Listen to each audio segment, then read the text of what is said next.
आप सभी का स्वागत है सबलाइन क्लासेस में टूल किट ऑफ एजुकेशन। आज हम जो बात करने जा रहे हैं वो है लॉजिकल रीजनिंग पे और इससे संबंधित जो भी आपकी यूजीसी नेट में जो भी लॉजिकल रीजनिंग से संबंधित क्वेश्चन आते हैं उसकी हम सीरीज स्टार्ट कर चुके हैं। और आज हमारा ये पहला वीडियो है। टाइम टू टाइम आपको वीडियो मिलता रहेगा। तो इस चीज़ में भी आपके 5 क्वेश्चन जुड़े होते हैं, ठीक है? तो मुझे लगता है कि नंबर चाहे 1 हो चाहे 5 हो, क्वेश्चन सभी हमें आने चाहिए, मैक्सिमम नंबर्स हमारे सही होने चाहिए। तो चलिए शुरुआत करते हैं लॉजिकल रीजनिंग। इसको हम कहते हैं युक्ति युक्त तर्क, यानी कि युक्ति संगत तर्क भी कभी-कभी हम उसे कहते हैं। और आज हम जो बात करने जा रहे हैं वो है तर्क की संरचना का बोध। तो किस तरीके से इसमें प्रश्न आते हैं उसको समझना ही सबसे इम्पोर्टेंट है। और इसकी में कोई परिभाषा नहीं आती है, बस जो हमारे स्टेटमेंट्स होते हैं उनको क्लियर करना ही सबसे इम्पोर्टेंट थिंग्स होती है। तो सबसे पहले हम देख लेते हैं कि वाकई में तर्क है क्या।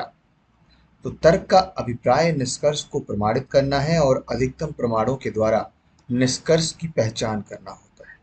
निष्कर्ष का एक आधार वाक्य होता है, जबकि किसी वाक्य में आधार वाक्य और निष्कर्ष दोनों होते हैं तब एक युक्ति बनती है। देखिए यहाँ पर आपने क्वेश्चंस अक्सर देखे होंगे कि एक स्टेटमेंट दिया होता है, कभी कभी हमें उस पर एक निष्कर्ष निकालना होता है कि जो स्टेटमेंट है उससे वो निष्कर्ष कितना जुड़ा हुआ है और कितना सही है। कभी कभी ये चीज़ें हमें समझ में नहीं आती वाकई में हम किसको सही करें, क्या तर्क संगत हो सकता है। इसके लिए सबसे पहले हम एक एग्जाम्पल देख लेते हैं कि धूम्रपान नहीं करना चाहिए। जो टबैको है, सिगरेट है, जो भी पान पुड़िया वो लोग खाते हैं, तो धूम्रपान नहीं करना चाहिए। उसके 4 कारण आपको दिए हुए हैं। क्यों? कि सिगरेट में तम्बाकू होता है। तो तम्बाकू होता है तो उसमें क्या हुआ? इसमें भाई कोई कारण तो नहीं हमें सामने दिखाई दे रहा है। इस पर खर्च किया धन बेकार हुआ हो जाता है। कहीं ना कहीं ये लाइन सही है, लेकिन देखते हैं इससे मजबूत कोई पॉइंट दिखता है कि नहीं। धूम्रपान पर सरकारी रोक लगी हुई है, रोक लगी होती तो कोई पीता ही नहीं। तंबाकू का धुआं स्वास्थ्य के लिए हानिकारक होता है। सबसे नीचे आप कोई भी आ, सामान लेते हैं, सिगरेट की डिब्बी पे नीचे लिखा होता है। ये सबसे एक इम्पोर्टेंट वैज्ञानिक तथ्य है, या आप इसको स्वास्थ्य से भी जोड़ सकते हैं। तो ये तंबाकू का धुआं स्वास्थ्य के लिए हानिकारक होता है, ये पॉइंट सही हो जाता है। तो ये बहुत इजी मैंने एक एग्जाम्पल उठाया है। बहुत हार्ड क्वेश्चन आते हैं, ऐसा नहीं है कि ये इतना सरल आपके सामने प्रश्न आ जाएगा।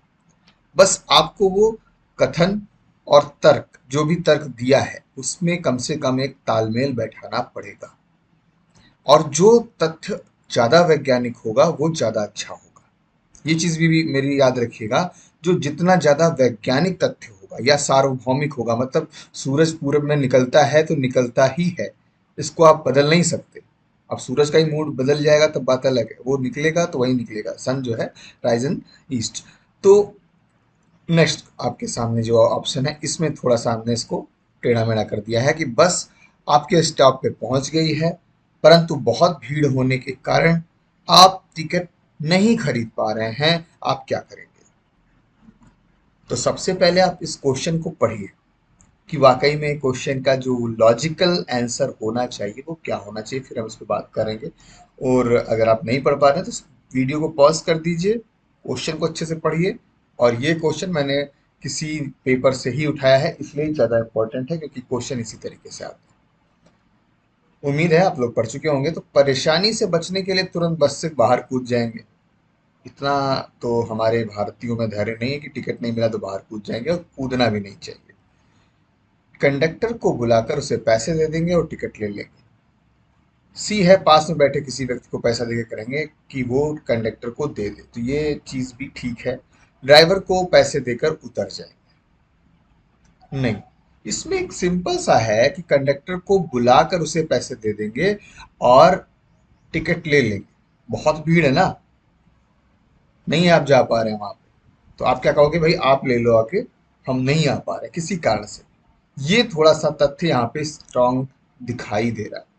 अब कंडक्टर भी कह रहा नहीं नहीं तुमको तो यहीं आना पड़ेगा, हम तो नहीं आएंगे, तो भाई खड़े रहना कोई बात नहीं, लेकिन आपका एक फर्ज है भाई साहब, मैं टिकट नहीं ले पा रहा हूँ, आप ले लो आके पैसे, ये बेस्ट है।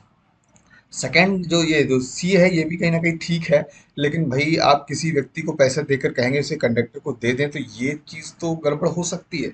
उससे स्ट्रांग तो बी वाला है ना। पता चला जिसको पैसे दिए वही उतर के चला गया, तो ये चीज स्ट्रांग नहीं है। इससे स्ट्रांग यही है कि कंडक्टर को बुला ले, वो ज्यादा बेटर है।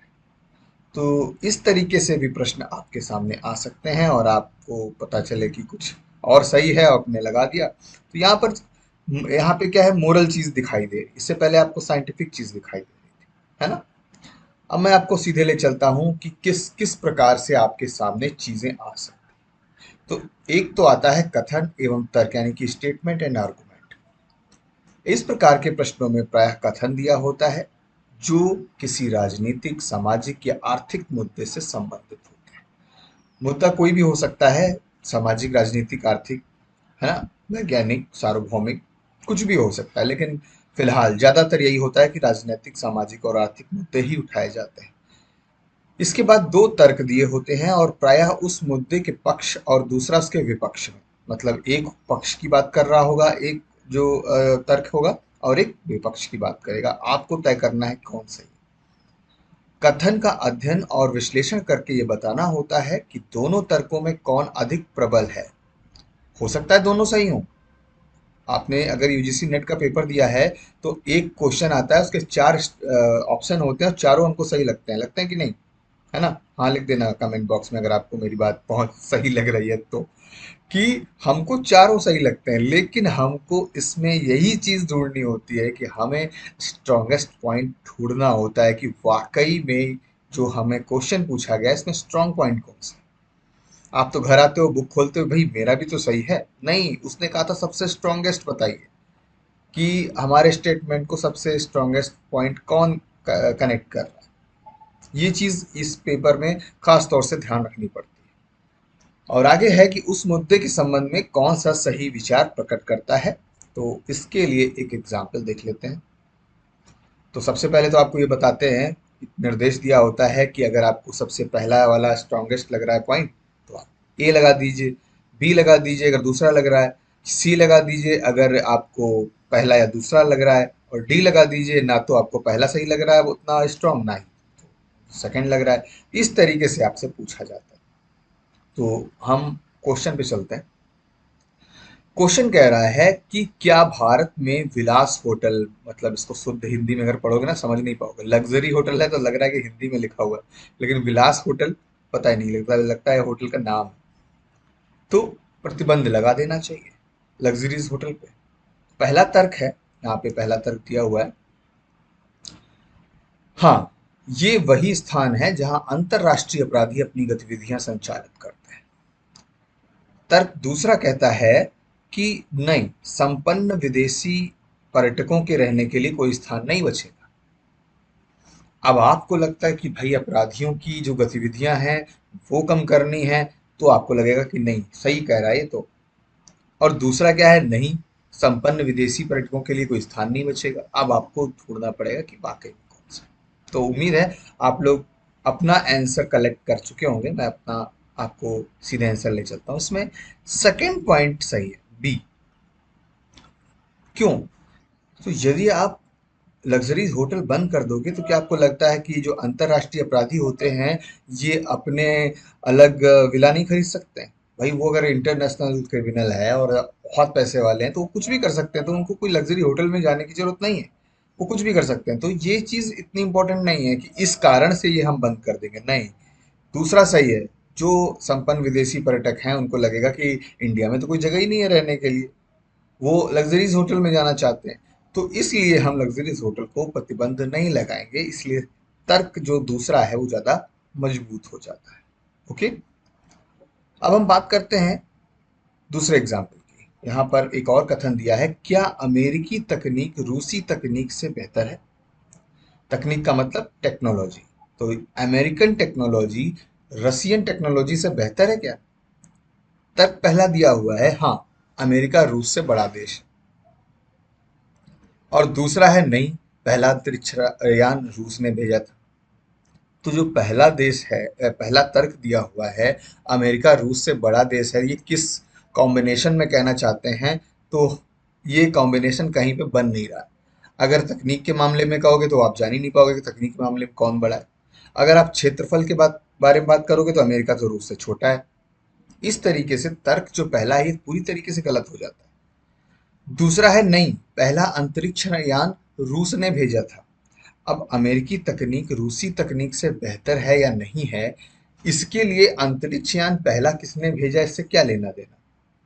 भाई मान लीजिए किसी ने 50 भी भेज दिए हो और आगे चल के कोई दूसरे देश ने अपनी टेक्नोलॉजी बेहतर कर ली, तो उस हिसाब से जो दूसरा तर्क है ये भी कुछ खास इंपॉर्टेंट नहीं लग रहा है कि किसी ने पहला भेज दिया, पहले तुम जीत गए तो इसका मतलब ये थोड़ी है कि तुम नंबर वन रेसर हमेशा बने रहोगे। नहीं, कोई और आएगा और वो तुमसे तुम्हारे जो रिकॉर्ड होंगे उनको तोड़ देगा। इसीलिए इसमें दोनों तर्क कथन से मैच नहीं करते हैं। तो इस हिसाब से इसका आंसर हो जाएगा डी। ना तो तर्क पहला स्ट्रांग लग रहा है और ना ही दूसरा लग रहा है। इस तरीके से ये प्रश्न आपको हल करना है। चलिए तीसरा क्वेश्चन इसी पे हल करते हैं। क्या प्राथमिक शिक्षकों के वेतन को बढ़ा देना चाहिए? तर्क पहला है हाँ, इससे उन्हें भली प्रकार से अध्यापन करने के लिए प्रोत्साहन और अभिप्रेरणा मिलेगी। सेकंड, नहीं, इससे सरकार पर आर्थिक दबाव बढ़ जाएगा। चलिए आप, मुझे नहीं लगता कि ये इतना सरल क्वेश्चन आप नहीं बता पाएंगे। आप आंसर सोच चुके होंगे और मेरे आंसर से अगर आपका मैच करता है तब तो आपका बिल्कुल सही है। उम्मीद है आप लोग आंसर टिक कर चुके होंगे। हाँ, उससे उन्हें भली प्रकार से अध्यापन करने के लिए प्रोत्साहन मिलेगा और प्रोत्साहन ही सबसे बड़ी चीज होती है। तो शिक्षकों का वेतन बढ़ा देना चाहिए, प्राथमिक क्या, जूनियर क्या, उच्च शिक्षा क्या, सबका बढ़ा देना चाहिए। सरकार पर दबाव, आर्थिक दबाव बढ़ेगा तो सरकार को उस तरीके से सोचना चाहिए कि कितना आर्थिक दबाव हमें बढ़ाना चाहिए। ये थोड़ी कह रहा है कि कोई जिसको 10 रुपए मिल रहे हैं उसको 50 रुपए दे दो, अरे 10 वाले को 15 दे दो। तो उतना ही बढ़ाएं जितना लगे कि हाँ हमें इनका इतना वेतन बढ़ा दें तो हमें इसको उच्च शिक्षा है चाहे प्राथमिक शिक्षा है उसको बढ़ावा मिलेगा। प्राथमिक शिक्षा पे क्वेश्चन है तो फोकस प्राथमिक शिक्षा पे रखते हैं। इसीलिए तर्क पहला स्ट्रांग है और आपका आंसर भी ए हो जाएगा यहाँ। ओके, अब बात करते हैं कथन और कार्यवाहियों पे। ये जो स्टेटमेंट एंड एक्शन है ना, ये ज्यादातर आते हैं आपके जैसे कोई भी लॉ क्वेश्चन है, मतलब जो लॉ के स्टूडेंट होते हैं या कोई पुलिस है या कोई भी, इस तरीके से क्वेश्चन आते हैं। या आप यूपीएससी के क्वेश्चन देख सकते हैं, उसमें भी इस तरीके से क्वेश्चन आते हैं। जो आपका यूजीसी नेट है उसमें काफी इन क्वेश्चन को कम देखा जाता है, ज्यादा नहीं आता, लेकिन आ सकता है क्योंकि ये आपका ये जो भी लॉजिकल रीजनिंग है उसका एक पार्ट है।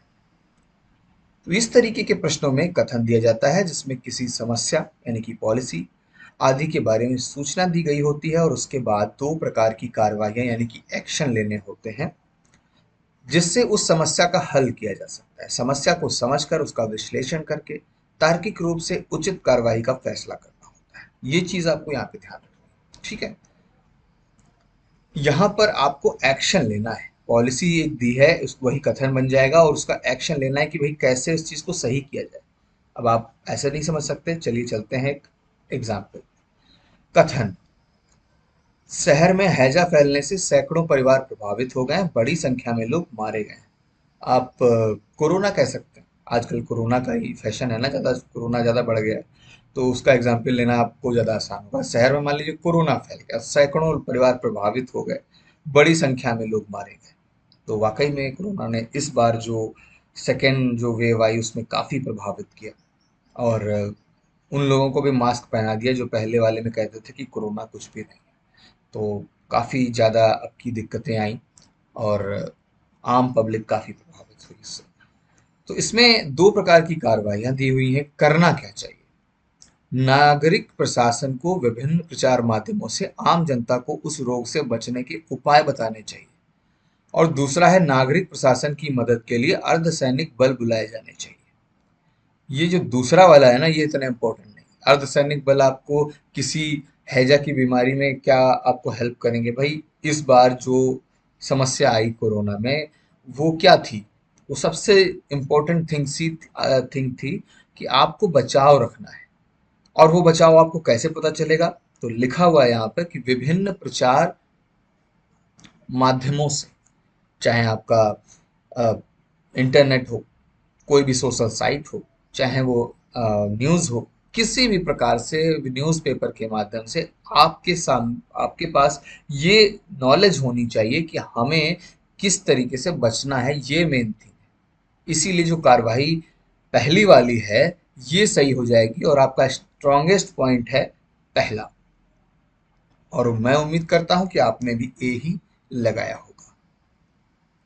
इसी को समझते हुए एक चीज और देख लेते हैं।